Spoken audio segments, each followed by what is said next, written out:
12월 17일 주일 예배에 나오신 모든 성도 여러분들을 환영합니다.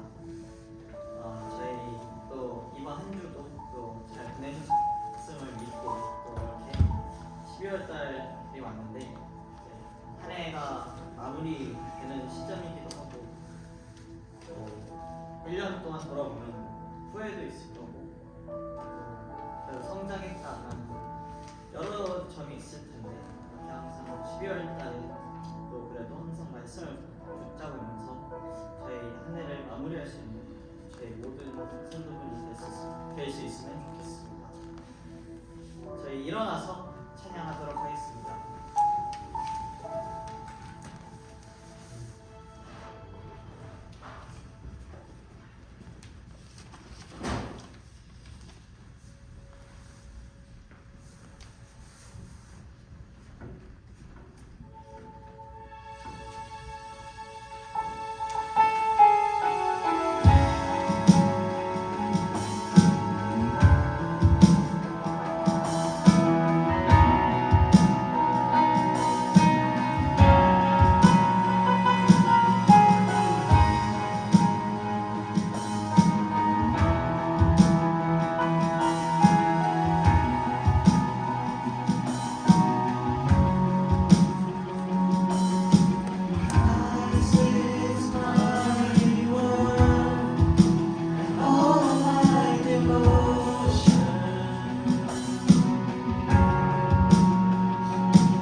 빈손으로 걸을 때 내가 고백해 여호와 이래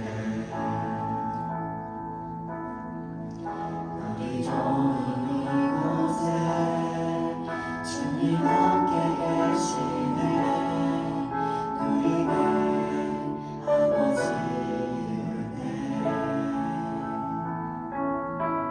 작은 떡과 물고기 내 모든 걸 드릴 때 모두 고백해 여호와 이래 주가 일하시네 주가 일하시네 주께 아끼지 않는 자에게 주가 일하시네 주가 일하시네 신뢰하며 돕는 자에게 저물어 갈 때 힘들에서 걸을 때 그때가 하나님일 때 내가 무료한 때 빈손으로 걸을 때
잠깐 숨을 쉬는 것도 심장 박동이 뛰는 것도 주님의 축복이고 주님께서 허락해 주신 하루를 살아가는 저희는 인간입니다.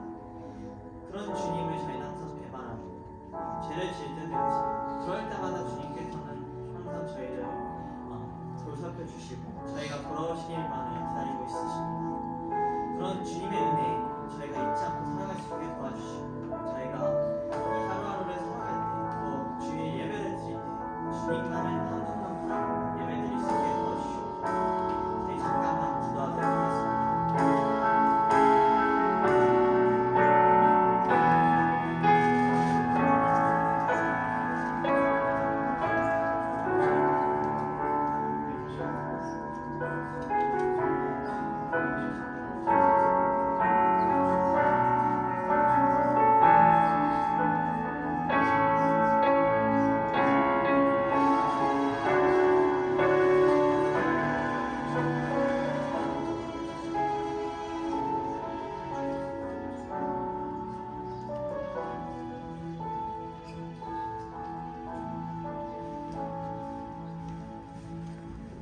저희 다 함께 기도드리겠습니다.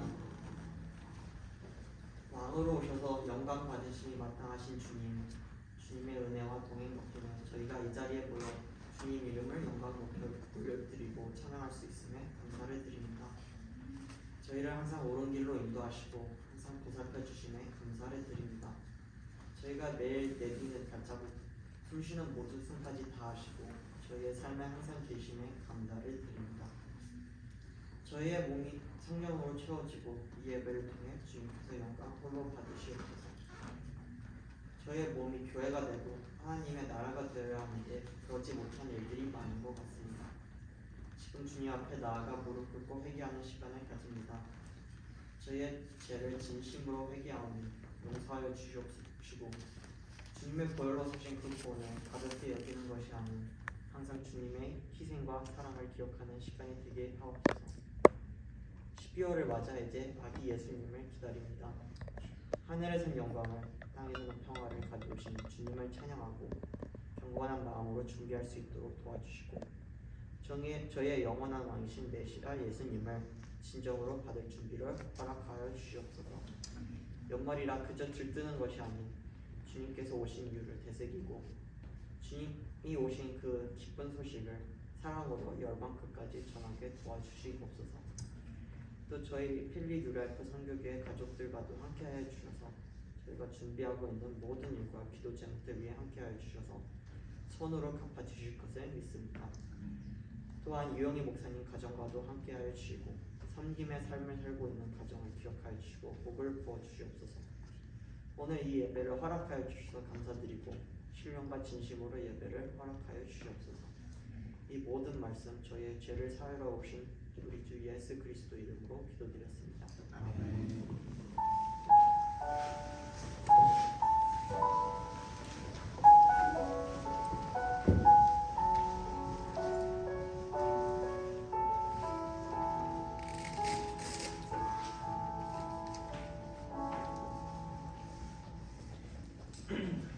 찬송가 370장 주 안에 있는 나에게 찬양하도록 하겠습니다.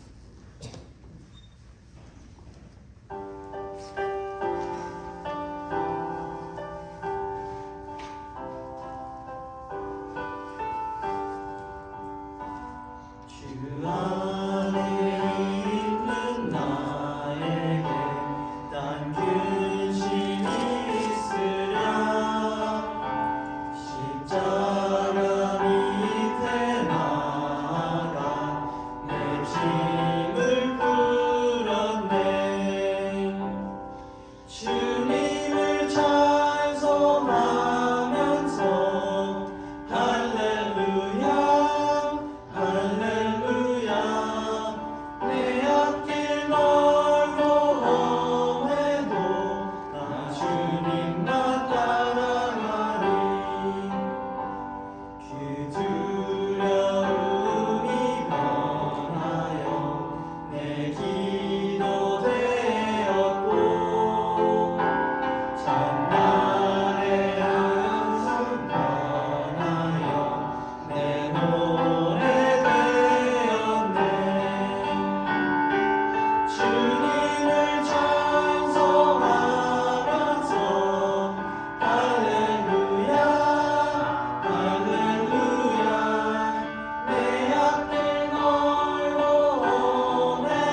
16장 1절부터 12절 말씀입니다.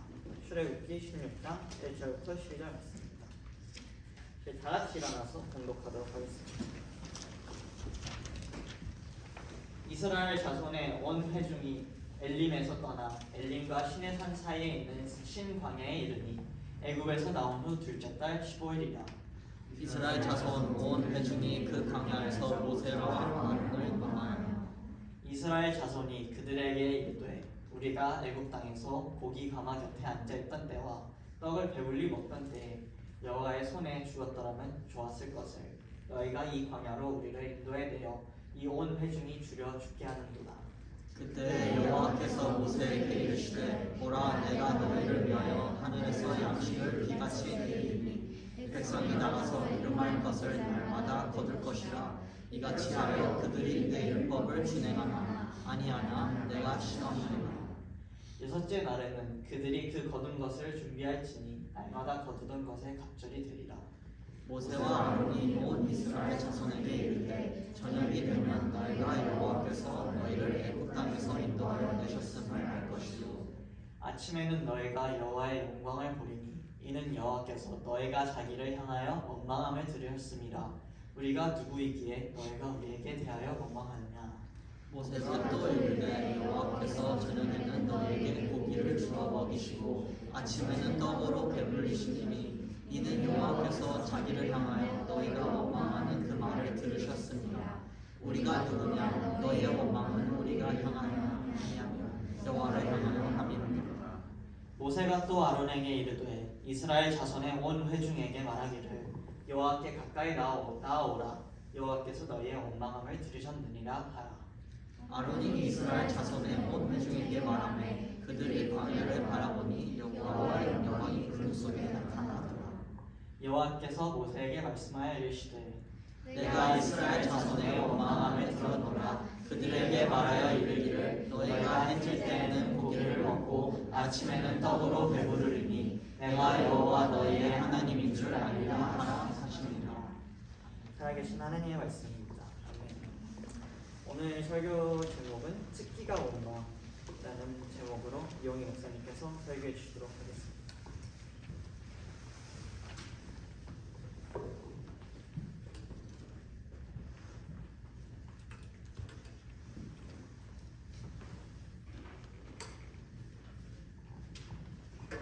오늘은 설교를 들어가기에 앞서 그 대림절을 지나고 있어서 우리가 함께 대림절을 기념하면서 촛불을 좀 밝히는 시간을 갖도록 하겠습니다. 대림절은 뭘까요? 혹은 대림절, 대강절이라고도 표현을 하는데요. 이스라엘 백성들 중에서 시몬, 안낫, 여러 경건한 사람들이 예수님이 오심을 기대하고 기다렸습니다.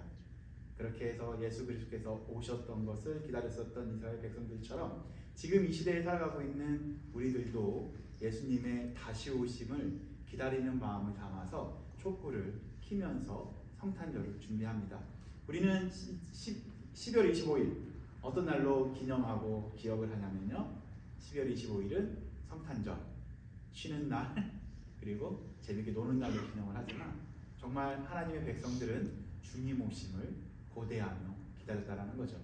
사랑하는 성도님들께서도 12월이 그냥 흘러가는 것이 아니라 주님을 기다리며 또한 다시 오심을 기대하는 저와 여러분들이 되는 마음으로 대림절을 준비해 봤습니다. 저희가 대림절 2주차입니다. 1주차 때는 소망의 촛불을 켜고요. 2주차 때 오늘은 평화의 촛불을 켭니다. 1주차 불을 먼저 제가 켜고 그 다음에 2주차를 가도록 하겠습니다.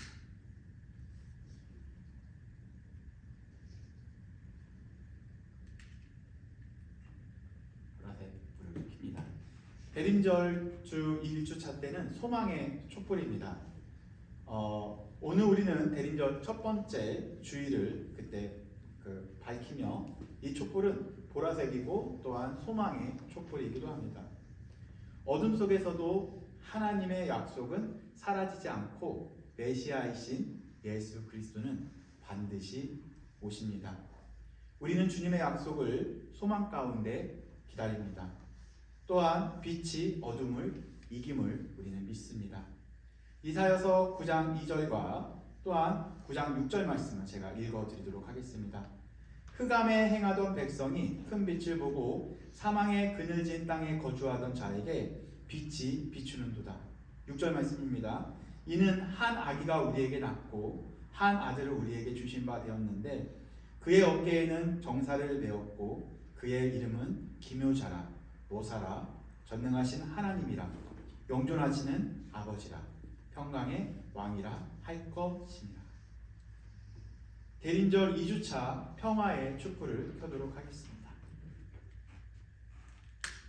평화의 촛불도 보라색, 초록 켜게 됩니다. 이것을 제가 먼저 봉독을 하면 회중들께서는 함께 봉독을 하도록 하겠습니다. 오늘 우리는 두 번째 보라색 촛불, 평화의 촛불을 밝힙니다. 예수 그리스도는 우리의 참 평화가 되시며 세상과 우리의 마음을 새롭게 하십니다. 주님, 우리의 불안과 두려움을 거두시고 하늘의 평화를 우리에게 허락하소서. 성경을 함께 낭독하도록 하겠습니다. 요한복음 14장 27절 말씀입니다. 시작. 평안을 너희에게 끼치노니 곧 나의 평안을 너희에게 주노라. 내가 너희에게 주는 것은 세상이 주는 것과 같이 아니하리나. 너희는 마음에 근심하지도 말고 두려워하지도 말라. 잠깐 기도하도록 하겠습니다. 사랑의 많으신 하나님 아버지 감사드립니다. 우리가 대림절 2주차를 지내고 있습니다. 평소와 동일하게 지낼 수도 있지만 이번 2025년도에는 정말 주님의 다시 오심을 기대하며 소망하는 주의 백성들의 마음이 준비되게 하시고 또한 거룩한 시몬과 안나스와 또한 안나와 목자들처럼 주님의 오심을 기다리고 기대했었던 주의 백성들처럼 우리가 거룩하게 경건하게 주님을 기다리는 주의 백성들 될 수 있도록 은혜 베풀어 주시옵소서. 우리의 관계를 회복시키시고 우리의 마음에 주님의 평안과 평강을 부어 주시옵소서. 평화의 왕으로 오실 주님을 우리는 함께 기다립니다. 주 예수여 어서 오시옵소서. 예수 그리스도의 이름으로 기도 올려 드립니다. 아멘. 네, 감사합니다. 촛불은 켜고 마지막 성탄절이 되면 하얀색까지 키면서 대림절은 끝이 나겠죠. 오늘 제목은 뭘까요? 우리가 함께 볼 제목 뭐가 어떻게 졌냐면 따라해볼까요? 특기가 원망. 특기가 원망. 여기서 특기가 원망인 사람. 나의 특기는 원망이에요. 내가 누구보다 원망 잘할 수 있어요. 없어요? 그러면 특기가 뭘까요? 요즘에 자기소개를 할 때 처음 만났는데도 불구하고 모두가 이렇게 자기를 이렇게 소개합니다. 어떤 걸로 소개하냐면 MBTI로 소개해요. 나는 인프자야. 그래 너는 뭐야? 나 ENFP. 그래? 오늘 예배 끝나고 우리 그러면 늦어져 갈까? 그럴까? 우리는 P니까 갈 수 있을 거야. 하면서 이렇게 자기 자신을 MBTI를 소개하기도 하죠. 오늘 끝나고 저랑 뉴저지 놀러 가실 분 아무도 없네요. 네, 이렇게 해서 MBTI로 보통 이렇게 자기를 소개하기도 합니다. 그런데 지금은 MBTI로 보통 소개했지만 조금 더 시간을 거슬러 올라가서 우리 알파 세대의 학생들의 어머니 세대, 아빠 세대 때는 자기소개를 어떻게 했을까요? 보통 우리 때는 뭐가 있었냐면요. 지금은 인스타가 있죠. 인스타에 보게 되면 조금 친해지고 싶은 사람은 팔로우를 하고 조금 거리를 두고 싶으면 언팔을 하죠. 아니요? 언팔 안 해요? 그냥 팔로우 자체를 안 하는군요. 네. 그런데 여기는 뭐 인스타가 있었지만 우리 때는 뭐가 있었죠? 싸이월드. 네? 싸이월드. 싸이월드보다 전에 뭐가 있었죠, 지사님? 이거 한번 준비해봤어요. 이미지로. 혹시 기억나시는 분 계시나요? 펜팔이 있었어요. 펜팔. 기억나시죠? 아니요, 저는 저 세대 아니에요. 이게 딱 선긋기를 하시는데 사실 이게 80년대, 90년대까지도 했었습니다. 90년대까지도 초반까지는 있었어요. 그 소년 동화인가요? 거기 뒤에 보게 되면 리스트가 쭉 있죠.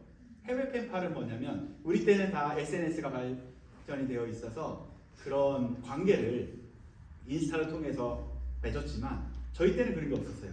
뭐 인터넷도 잘 되지 않았기 때문에 보통 펜팔이 뭐냐면요. 이게 그 팔로우의 팔이 아니고 이건 그 펜으로 친구를 사귄다예요.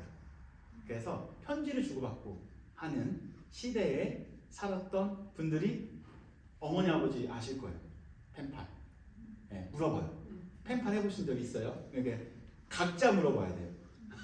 있을 때 물어보지 말고 혹시 펜팔 해본 적 있어요? 라고 이렇게 물어보시면 좋습니다. 근데 펜팔 중에서도 해외 펜팔이 우리 때 조금 유행이 있었어요. 왜? 영어 공부를 조금 더 잘하기 위해서 해외에 있는 친구들에게, 미국에 사는 친구들에게 영어로 펜을 들어서 이렇게 만나기도 합니다. 네, 감성이 있었어요. 지금 인스타가 있었다면 그때는 나름대로의 아날로그적인 감성이 있었습니다. 그래서 편지를 쓰고 드디어 매칭이 돼요. 만나요. 근데 되게 재밌는 기사도 하나 보고 왔는데 그때 당시에 기사를 보게 되면 사진과 다르네요. 그래서 이게 그 인스타 원조가 펜팔이었던 것 같아요. 사진과 다르네요. 해서 매칭이 안 된 사람도 있고 매칭이 되기도 하였습니다. 근데 실제로 이 펜팔을 통해서 결혼한 부부와 저는 함께 성교지를 가본 적이 있어요. 일본 성교로 같이 가봤는데요. 그 부부는 펜팔을 통해서 서로 알게 됐고 펜팔을 통해서 만나게 됐고 결혼까지 하게 됐어요. 자녀까지 이렇게 잘 키워서 성교까지 간 부부도 만나기도 했습니다. 그때 선생님들도 이 펜팔을 하기 위해서 좋은 소스를 학생들에게 알려줬어요. 그래서 뭐 나는 누구다, 나는 어디에 산다. 그리고 항상 거기에 어떤 것이 들어가냐면 나의 취미는 땡땡땡이다. 근데 대부분 정해져 있어요. 여학생들은 취미가 뭘까요? 여학생들은 취미가 뭐였었죠? 한번 엄마한테 물어봐요. 엄마 취미가 뭐였었어요? 네. 쓰는 것은 대부분 피아노 치기가 그 취미였었어요? 전 아닌데. 네. 당시에 그. 그 당시 그죠? 음악 감상 혹은 독서 이 두 가지밖에 없어요. 자매들은 음악 감상 혹은 독서밖에 없어요. 형제들은 가끔 뭐가 있죠? 뭐 운동도 있겠죠. 그래서 세 가지로 줄입니다. My hobby is 막 그렇게 하면서 써요. 그때는 그렇게 배웠어요. 내가 좋아하는 것을 그렇게 안 쓰고 나의 취미는 땡땡땡입니다. 그리고 나의 특기는 땡땡땡입니다. 그렇게 배웠었던 생각이 납니다. 그래서 이 사람마다 취미를 어필하고 특기를 어필하기도 하죠. 여러분들 취미와 특기가 따로 있나요? 네. 혹시 취미가 뭐예요, 수지는? 네. 내가 물어보면 안 되는데. 네. 은성이는 취미 있어요? 취미?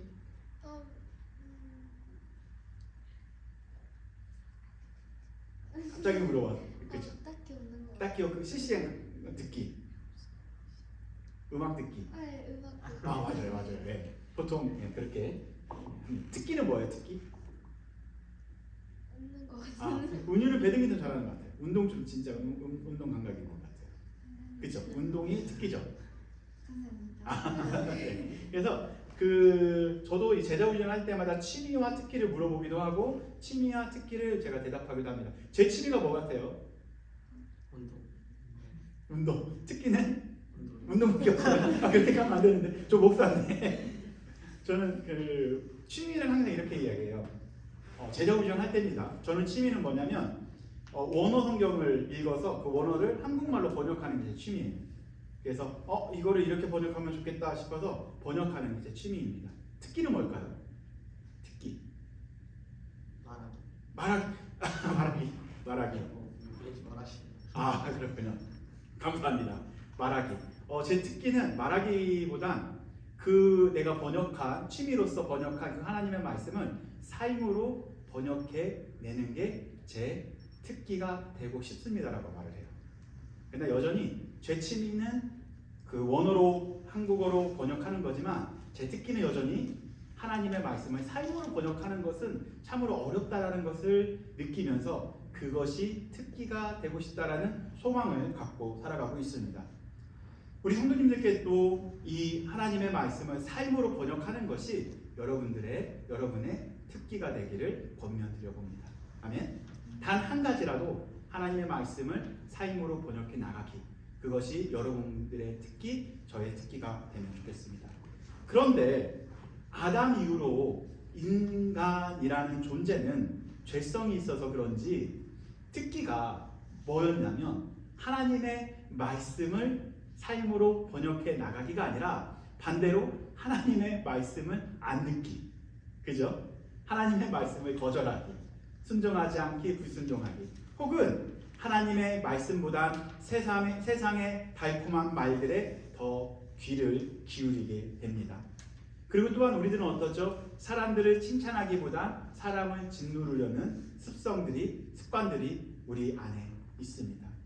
그리고 하나님의 말씀보다 무엇에 우리는 더 이렇게 하나님의 말씀보다 무엇에 더 귀를 기울이죠? 세상에서 말하는 그런 달콤한 유혹에 더 귀를 기울이고 하나님께 감사하기보다 하나님을 원망하는 모습이 우리에게 더 많은 것을 발견하게 됩니다. 오늘 본문을 잘 읽어보면 또한 자세히 읽어보면 계속 반복됐던 단어들이 있어요. 어떤 단어였었죠? 이게 가끔은 동사로 사용됐고 가끔은 명사로 사용됐어요. 이게 오늘 본문에서만 7번 나옵니다. 7번. 어떤 단어였을까요? 힌트는 제목에 있어요. 뭘까요? 뭐 같아요? 맞아요. 뭐라고요? 원망. 그 짧은 본문에 원망이 몇 번 나왔다고요? 몇 번이요? 7번 나왔어요. 확인해 볼까요? 네. 이렇게 보게 되면 보시면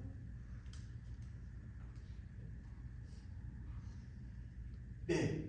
그게 아니고 제가 PPT에 해놨습니다. 쭉 찾아보시면 원망하다라는 단어가 이렇게 잘 보시게 되면 원망 혹은 원망하다라는 단어가 2절에서 모세와 아론은 여기 나왔네요. 몇 번 나왔는지 같이 볼까요? 2절에 한 번 나왔죠? 뭐라고 나왔어요? 모세와 아론은 어떻게 한다고요? 원망하여. 누가? 이스라엘 자손들이. 첫 번째 나왔죠? 그리고 3절에도 직접 원망하지는 않았지만 내용 자체가 다 원망이에요. 그죠? 그래서 불평이라는 단어는 없지만 내용 자체가 다 원망입니다. 7절에도 어떻게 나오죠? 2번 나와요. 첫 번째는 이는 여호와께서 너희를 자기를 향하여 어떻게 하심을 들었다고요? 원망함을 들으셨다. 그리고 우리에게 대항하여 뭐라요? 원망하느냐. 세 번째 나왔고요. 그 다음 8절에도 2번 나와요. 뭐라고요? 너희가 원망하는 그 말을 들었다. 그리고 또 한 번은 너희의 원망은 우리를 향하여 하며 아니요. 9절에도 너희의 원망함을 들으셨다. 12절에도 내가 이스라엘 자손의 원망함을 들었다. 얼마나 많이 원망했으면 하나님께서 그 원망을 듣고 들었을까요? 그래서 오늘 이 구절을 계속 보다 보면 뭐가 나와요? 이스라엘 백성들의 특기가 뭐였다? 하나님을 원망하기. 네.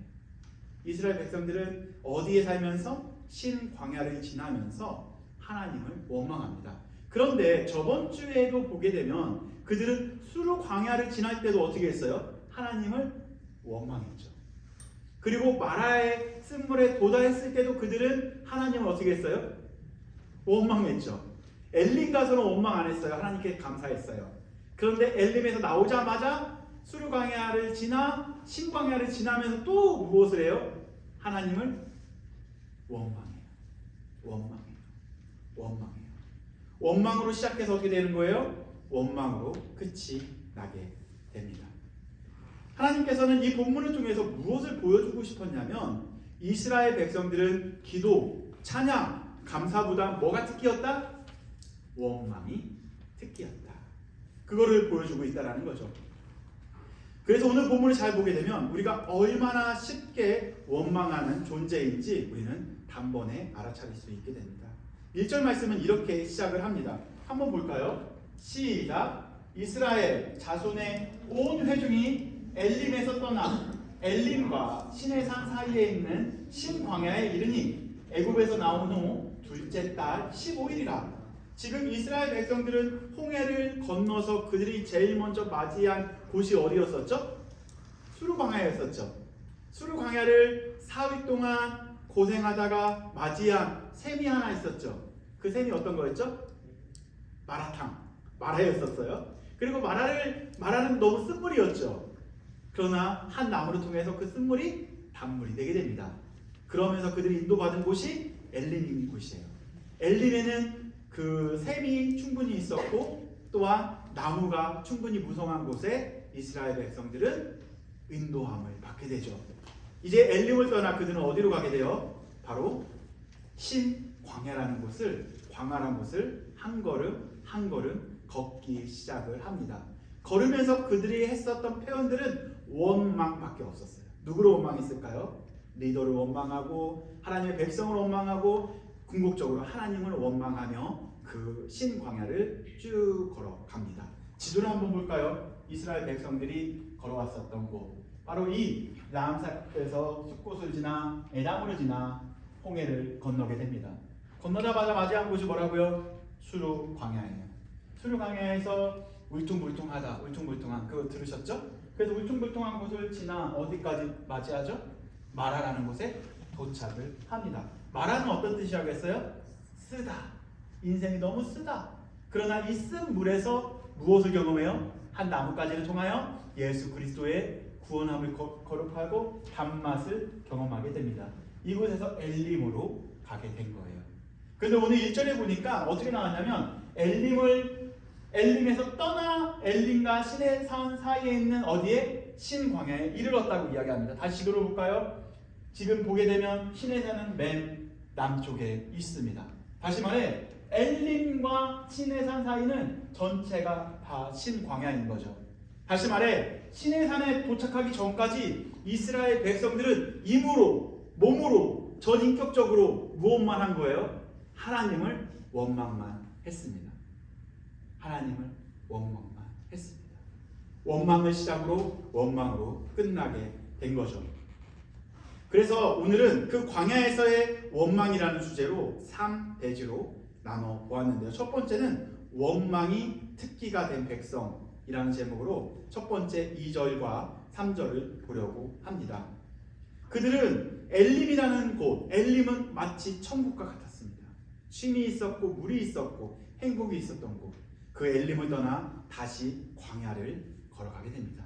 사실 우리가 은혜를 받고 다시 학교에 가면 참 힘들죠. 광야라는 그러한 것을 경험하게 됩니다. 그래서 반응적으로 그들은 불평과 원망이 터집니다. 그들의 타겟은 누구였냐면 바로 모세와 아론이었죠. 2절 말씀 다 같이 읽어보도록 하겠습니다. 시작. 이스라엘 자손 온 회중이 그 광야에서 모세와 아론을 원망하여로 시작이 됩니다. 원망이 시작이 된 거죠. 그 원망을 잘 보게 되면 누구를 향하여 원망을 한 거예요? 그들을 구원한 바로 모세와 아론을 향하여 원망을 하게 됩니다. 그런데 원망의 내용을 잘 보게 되면요, 사실과 왜곡된 원망을 하게 됩니다. 한번 볼까요? 3절 말씀에 그렇게 나오는데요, 사실의 원망이 시작이 되면 원망의 실체를 경험하게 되는데요. 두 번째 보도록 하겠습니다. 두 번째는 원망의 실체인데 왜곡된 원망을 3절을 통해서 보도록 하겠습니다. 3절 말씀 시작. 이스라엘 자손이 그들에게 이르되 우리가 애굽 땅에서 고기 가마 곁에 앉아 있었던 때와 떡을 배불리 먹던 때에 여호와의 손에 죽었다면 좋았을 것을 너희가 이 광야로 우리를 인도해내어 이 온 회중이 주려 죽게 하는도다. 그들이 정말로 그 이스라엘 백성들이 애굽에 있었을 때 고기를 충분히 먹었나요? 배부르게 먹었나요? 그들은 고통과 아픔이 그들의 인생의 전부였었습니다. 그러나 그들은 왜곡된 그러한 기억을 말미암아 모세와 아론을 향하여 왜 우리를 이끌어왔냐? 왜 우리를 이곳까지 데려왔냐라고 원망을 하게 됩니다. 그러나 그 왜곡된 원망이 커지면 어떻게 되냐면요, 모세와 아론에서 멈추지 않고 그 원망이 하나님께로 향하게 됩니다. 누구를 향하여 가게 된다고요? 바로 하나님을 향하여 가게 된다라는 거죠. 사실 이 원망이 계속 커지게 되다 보면 이 누룩처럼 걷잡을 수 없을 만큼 정말로 커지게 됩니다. 그래서 저는 사랑하는 성도님들께 이런 교회를 함께 만들어 가보자고 권면드리고 싶습니다. 뭐냐면 이 교회 안에서는 사랑과 공동체와 하나님에 대한 원망과 불평이 내 귀에 들어오게 되면 거기서 함께 멈추는 교회, 그리고 거기서 멈춰서 함께 기도하는 문화를 우리 성도님들과 함께 만들어 가고 싶습니다. 잘못된 부분이 있으면 교회는 서로 고쳐나가야 합니다. 그러나 그것이 원망과 불평으로 바뀌게 되면 교회가 아무리 성장을 해도 그 부흥한 교회는 무의미하지 않을까, 하나님께서 기뻐하지 않는 교회가 되지 않을까라는 생각을 해보게 되었습니다. 아무쪼록 사람에 대한 원망이 어떻게 되냐면요, 궁극적으로 하나님을 원망하는 것으로 번지게 된다는 거죠. 그래서 그 원망에 대한 실제 두 번째가 하나님을 향한 공격으로 바뀌게 됩니다. 우리 7절 말씀 한번 읽어보겠습니다. 이건 하나님께서 말씀해 주신 건데요. 7절 말씀 한번 보겠습니다. 시작. 아침에는 너희가 여호와의 영광을 보리니 이는 여호와께서 너희가 자기를 향하여 원망함을 들으셨습니다. 우리가 누구이기에 너희가 우리에게 대하여 원망하느냐? 하나님의 아픔이 묻어나죠. 뭐래요? 이스라엘 백성이 나를 향하여 원망하는 걸 내가 들었다. 이스라엘의 원망은 누구를 향한 원망이에요? 바로 하나님을 향한 원망이었던 거죠. 사람에게 말하는 것 같지만 그 실상은 하나님을 향한 불신이 가득 찼었던 거죠. 그러나 하나님을 향한 원망이 좀 더 커지게 되면 문제가 뭐가 되냐면요, 하나님과의 관계가 멀어지게 되어져요. 원망이 거기서 멈추고 다시 돌아오면 되는데, 여호와께 돌아오면 되는데, 원망하게 되면 하나님과의 관계가 멀어지게 됩니다. 뿐만 아니라 그걸 어떻게 볼 수 있냐면 예배와 멀어지게 되는 가장 궁극적인 단어가 원망이라는 거죠. 우리 9절 말씀 한번 읽어보도록 하겠습니다. 예배에서 멀어지게 하는 원망인데요. 실제 시작. 모세가 또 아론에게 이르되 이스라엘 자손의 온 회중에게 말하기를 여호와께 가까이 나오라. 여호와께서 너희의 원망함을 들으셨느니라 하라. 아멘. 원망을 하다 보면 자기도 모르게 이스라엘 백성들은 조금씩 하나님과 거리 두기를 합니다. 하나님은 코로나에 걸리지도 않으셨는데 우리가 먼저 하나님과 멀어지기 시작하는 거죠. 그죠? 그쵸? 그러나 하나님께서 뭐라고 말씀하시면 괜찮다. 가까이 와라. 가까이 와라. 내가 너의 원망함을 들었다. 가까이 오면 하나님께서 나쁜 놈, 왜 원망해? 하고서 심판과 정죄를 해야 되는데 하나님의 액션을 한번 우리가 볼까요? 그 원망을 하나님께서 우리와 생각과 다르게 바꿔주십니다. 원망을 어떻게 바꾸셨을까요? 원망을 따라해볼까요? 소망으로 바꾸셨습니다. 뭐라고요? 원망을 소망으로 바꾸십니다. 그래서 제가 지금 첫 번째 단락과 마지막 단락을 말씀을 드렸지만 중간에 끼어 있는 것을 잠깐 뺐습니다. 우리가 그것을 함께 보도록 하겠습니다. 바로 만나라는 것을 통해서 원망을 소망으로 바꾸시는 하나님이 세 번째 대지입니다. 하나님께서 뭐라고 말씀하시냐면요, 내가 그 원망을 다 들었다. 다 들었다. 12절 말씀을 다 같이 읽어보도록 하겠습니다. 시작. 내가 이스라엘 자손의 원망함을 들었노라. 그들에게 말하여 이르기를 너희가 해질 때에 고기를 먹고 아침에는 떡으로 배부르리니 내가 여호와 너희의 하나님인 줄 알리라 하라 하신다. 아멘. 원망함으로 시작을 해서 뭘로 끝났어요? 하나님인 줄 알게 할 것이다. 그 사이에 뭐가 있죠? 그 사이에는 따라해볼까요? 떡밖에 없어요. 뭐라고요? 떡. 만나를 통해서 하나님을 알게 할 것이다. 다시 말해 원망하는 이스라엘 백성들에게 무엇을 주신 거예요? 떡 주신 거예요. 밥 주신 거예요. 원망함을 듣고 그들의 필요를 채워주신 거예요. 그렇다면 만나를 통해서 이스라엘 백성들이 반드시 기억해야 되는 건 뭘까요? 뭐예요? 여호와가 누군지 아는 것이 목적이겠죠. 예수님께서 하나님께서 만나를 내려주신 목적이 뭘까요? 그럼 결과적으로 만나를 내려주신 목적은 원망함을 듣고 그들에게 내가 너희를 구원한 하나님이다. 너의 아버지는 나다.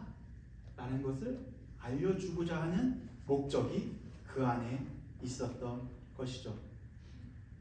그래서 우리가 알아야 하는 것은 그 만나와 메추라기를 주신 이유, 단순히 원망하니까 그래도 먹고 떨어져, 그게 아니라는 거죠.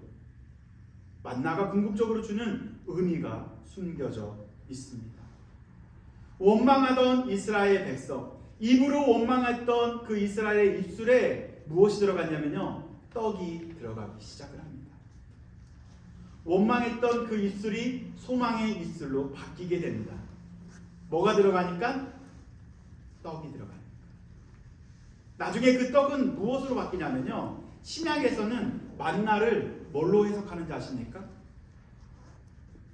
신약에 돌아와서는 만나를 뭘로 해석을 하냐면 바로 산떡이신 예수 그리스도를 해석을 합니다. 아멘.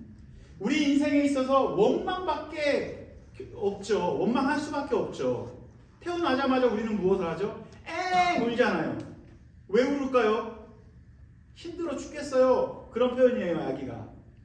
그쵸? 아기가 태어나면 나 엄마 뱃속에서 나온 지 참 힘들었어요. 왜 힘들게 해요? 네. 울음으로 시작을 하여 그렇게 1살, 2살, 3살 그렇게 장성하면서 우리의 삶을 보게 되면 원망이 누적이 됩니다.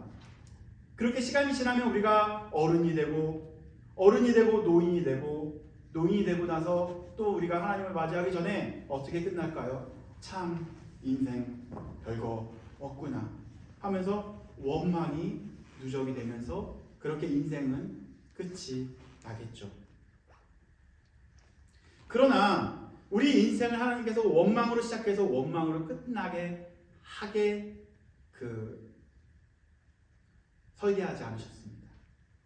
이러한 광야라는 것을 통해서 하나님이 누구신지, 산떡이신 예수 그리스도를 통해서 원망이 아니라 소망으로 바뀌게 하는 것이 하나님의 궁극적인 목적이었던 거죠.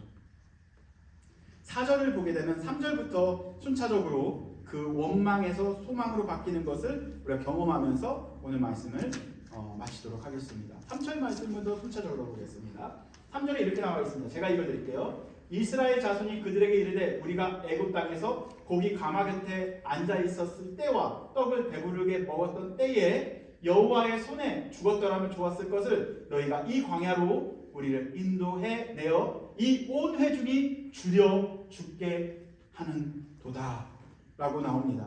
그러나 이때에 왜곡된 그런 원망을 할 때에 그때에 4절이 나옵니다.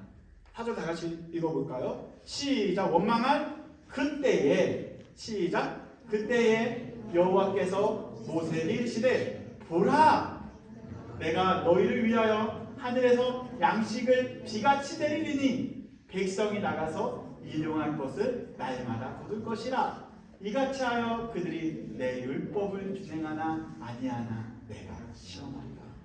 원망함을 하고 있었을 그때에 무엇을 주신 거예요? 만나를 주신 거예요. 그 만나를 통해서 무엇을 하신대요? 하나님께서 시험을 하신대요. 시험이라는 것은 되게 어감이 그렇게 걸려 넘어지게 하는 것처럼 들릴 수 있지만 그런 표현이 아닙니다. 여기서 그들을 무너뜨리는 것이 목적이 아니고 그들의 믿음이 얼마나 잘 자라고 있는지 드러내고자 하는 하나님의 시험이 담겨져 있었던 거죠. 그래서 5절과 6절을 이어서 한번 읽으면 이렇게 나와 있습니다. 6째 달이 되니 그들이 그 거둔 것을 준비할지니 날마다 거두던 것이 어떻게 됐대요? 갑절이 되었다. 네, 은혜를 계속 주게 됩니다. 6절 말씀 다 같이 읽어보겠습니다. 시작. 모세와 아론이 온 이스라엘 자손에게 이르되 저녁이 되면 너희가 여호와께서 너희를 애굽 땅에서 인도하여 내셨음을 알 것이요. 아멘. 그렇다면 이스라엘 백성들은 며칠 동안 그러한 은혜를 경험했을까요? 며칠 동안? 만나를 경험했을까요? 며칠 동안? 매일. 따라할까 뭐라고요? 매일 만나를 경험한. 아멘. 매일 원망했었던 이스라엘 백성들에게 하나님께서는 매일 은혜를 주시면서 그들은 매일 소망을 경험했다라는 거죠. 아멘. 우리의 인생은 사실 원망으로 시작해서 원망으로 끝날 수밖에 없는 그런 존재이지만 예수 그리스도의 만나만 있으면, 산떡이 있으면 날마다 소망을 발견할 수 있다라는 거예요. 아멘. 원망이 아니라는 거죠. 우리의 인생은 소망으로 꽉 찬 인생이 우리의 인생이라는 거죠. 아멘. 누구 때문에? 예수 그리스도 때문에. 우리는 수료 광야를 지나 더 긴 심 광야를 걷게 됩니다. 원망할 수밖에 없는 인생이에요. 한 번 은혜를 받았지만, 엘림이라는 걸 경험했지만 여전히 현실, 학교 생활, 회사 생활을 하다 보니까 힘드네, 할 수 없네, 왜 나에겐 이렇게 어려움을 계속 반복해서 경험하게 되는 걸까 라고 이렇게 불만, 불평, 원망할 수밖에 없는 존재이지만 우리는 만나를 통하여 그 원망 가운데 소망을 발견해야 합니다. 아멘. 원망에서 끝나면 안 돼요. 원망이 아니라 우린 특기가 원망에서 소망으로 바뀌어야 합니다. 아멘. 그래서 여러분들의 특기는 뭐예요? 소망을 발견하는 것. 우리의 특기는 뭐라고요? 소망을 바라보는 것. 소망 되신 예수님을 기다리는 것. 그래서 오늘도 소망을 갖고 살아가는 것. 되게 재밌지 않아요? 오늘은 의미 있지 않아요? 내일도 어렵겠죠? 그러나 그런 어려움 속에서 우리는 무엇을 발견할 수 있다고요? 소망. 그것이 바로 여러분들의 특기가 되어야 합니다. 내 인생이 왜 그러지? 나는 왜 안 풀릴까? 왜 나만 힘들어하는 거지?가 아니라 내 인생이 왜 그러지가 아니라 내 인생에 찾아오신 예수님이 계시니 힘들어도 너무 감사하네. 나는 왜 일이 잘 안 풀리지가 아니라 여전히 안 풀린 그 가운데, 고통 가운데 예수님이 참 위로가 되는구나, 찬양의 위로가 되는구나, 예배를 통해 내가 회복이 되는구나를 경험하셔야 합니다. 또 일상이라는 곳에 여러분 나갔을 때 힘듦을 경험하겠죠. 나는 여전히 힘들고 지쳐가네. 그러나 그 지침 가운데서도 여러분들은 만나를 먹으셔야 합니다. 아멘. 산 생명이신, 생명이 떡이신 예수 그리스도를 먹어보십시오. 경험해 보십시오. 그러면 산 소망이 여러분들이 먹게 되는 것이죠. 세상 사람들의 특기는 원망일지 모르겠지만 그리스도인의 특기, 아니 여기 앉아 계시는 여러분들의 특기, 필리 뉴라이프의 선교 교회의 모든 성도들의 특기는 뭐냐면요, 원망을 소망으로 바꾸는 것이 특기가 되기를 소망해 봅니다. 이번 주에도 그렇게 살아가시기를 권면드리고 우리가 함께 기도하는 시간을 갖도록 하겠습니다. 함께 기도하겠습니다. 우리의 인생을 보게 되면 사실상 제 인생을 돌아봤을 때 저도 원망을 했습니다. 왜 내 인생은 이렇게 잘 안 풀릴까? 왜 나는 왜 불행한 인생일까? 왜 나는 이렇게 그러니까 이 모든 결과에 있어서 주변을 원망했어요. 부모를 원망하고, 친구를 원망하고, 상황을 원망하고, 또한 사회를 원망하고, 원망할 것밖에 없더라고요. 제 특기가 원망이었어요. 원망, 비난, 비판, 그런 것밖에 없더라고요. 그러나 예수님을 만나고 나서부터는 바뀌었어요. 소망이 있구나. 오히려 우리 가족을 이렇게 원가족을 만드신 하나님의 계획이 있었구나. 이런 고통 가운데서도, 눈물 가운데서도, 아픔 가운데서도 소망이 발견하기 시작을 한 거죠. 소망이 발견되기 시작을 한 거죠. 오늘도 만나를 통하여, 예수 그리스도를 통하여 원망이 아닌 소망을 발견하는 우리가 되게 해달라고 우리 함께 기도하며 주 앞에 나아가도록 하겠습니다. 우리 주여 한번 모시면서 간절히 기도하겠습니다. 주여, 할렐루야. 주여 아버지 감사합니다. 하나님, 우리의 특기가 하나님 원망이 될 수밖에 없는 존재이고 주 앞에 고백합니다. 아니 세상을 살면서 원망할 수 있고 불평할 수 있고 불만을 할 수 있죠. 그러나 하나님에 대해서는 또한 하나님 아버지 정말로 감사가 넘쳐나가게 하시고 원망에서 멈추는 것이 아니라 그러한 현실 가운데서 만나를 발견하게 하시고 산 소망을 발견하는 우리 귀한 성도님들 또한 저와 우리 모두가 되게 하여 주시옵소서. 그래서 이제 원망이 소망으로 바뀌는 그리고 우리의 특기가 예수 그리스도의 소망을 발견하는 그러한 우리 모두가 되게 하여 주시옵소서. 여전히 연약합니다. 부족합니다. 그러나 그 소망을 발견하며 한 걸음 한 걸음 소망 가운데 걸어갈 수 있는 우리 모두가 되게 하여 주시옵소서. 그래서 우리의 소망이 예수 그리스도가 되게 하여 주시옵소서. 예수 그리스도가 우리의 목적이 되며 우리의 삶의 이유가 되게 하여 주시옵소서.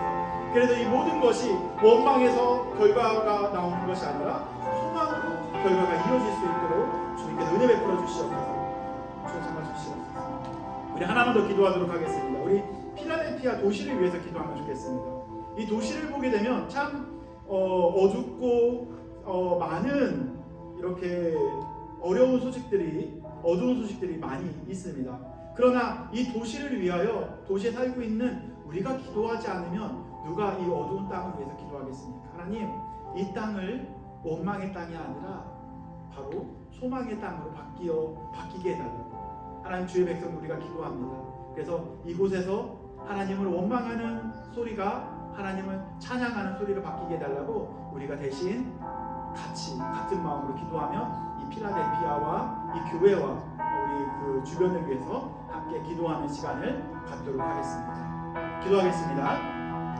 하나님의 주여 아버지 감사합니다. 주님께서 우리를 필라델피아라는 귀한 땅으로 인도하셨고 보내주셨는데 이 땅이 주의 백성들로 하여금 빛을 보이게 하시고 빛을 드러나게 하시고 소망을 보게 하시는 데 감사합니다. 그래서 우리가 가는 곳곳마다 하나님 소망이 심겨지게 하시고 소망이 튀어나오게 하시고 소망을 발견할 수 있는 그런 필라델피아가 되기를 소망합니다.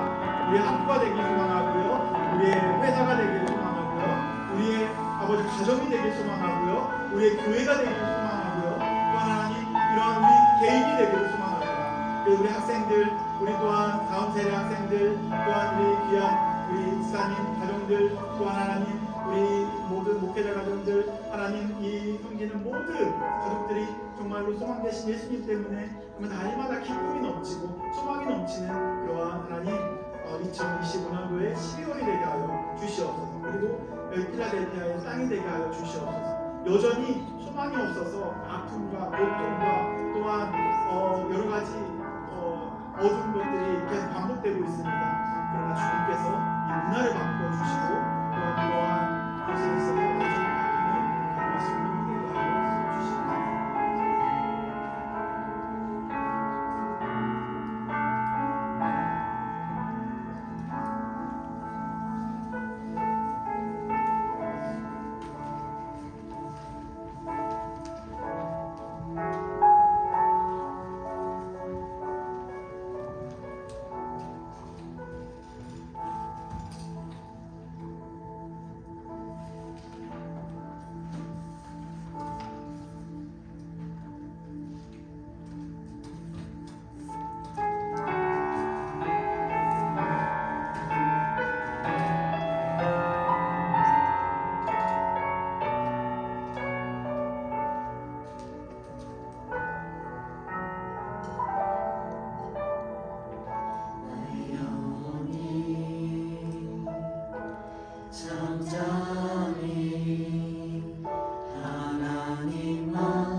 대림절은 2000년 전 이스라엘 백성이 메시아의 오심을 기다렸던 것처럼 오늘을 살아가는 하나님의 백성인 우리가 예수님의 다시 오심을 기다리며 기념하는 정기입니다. 대림절 주제는 다음과 같습니다. 1주차는 소망, 2주차 평화, 3주차 기쁨, 4주차 사랑. 대림절의 의미를 기억하며 한 주간 주님 안에서 보내시길 바랍니다. 돌아오는 수요일 유펜 바이블 카페 종강 모임이 진행됩니다. 한 학기 동안 수고 많으셨습니다. 다음 학기 개강 일정은 출 공고를 통해 안내드리겠습니다. 매일 말씀 묵상과 기도에 힘쓰는 모든 성도님들이 되길 소망합니다.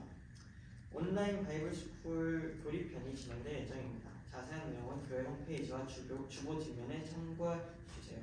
기도와 참여 부탁드립니다. 저희 다 같이 하나님의 사랑이 부르면서 서로 축복하도록 하겠습니다.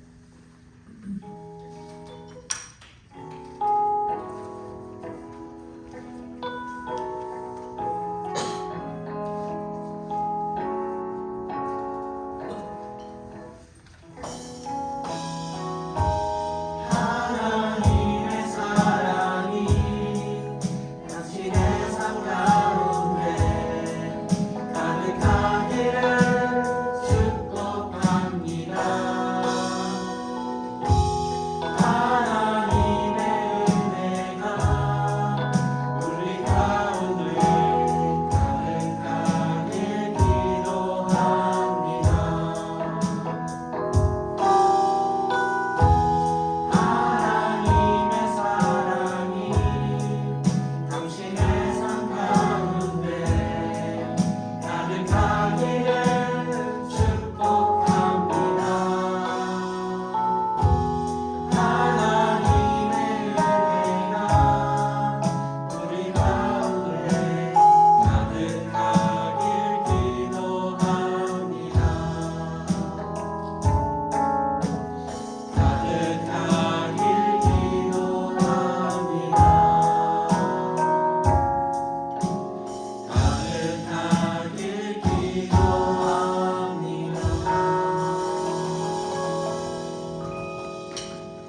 이영희 목사님의 축도로 기도 마치도록 하겠습니다. 지금 우리 예수 그리스도의 은혜와 하나님의 지혜까지 사랑과 성령님의 강한 교통하심이 지금도 하나님을 또한 주님 오심을 소망하는, 그리고 우리의 특기가 정말 원망이 아니라 소망을 되기를 바라는 귀한 성도님들 가정과 개인과 공동체와 이 도시 가운데 지금부터 영원까지 함께 있을지어다. 아멘.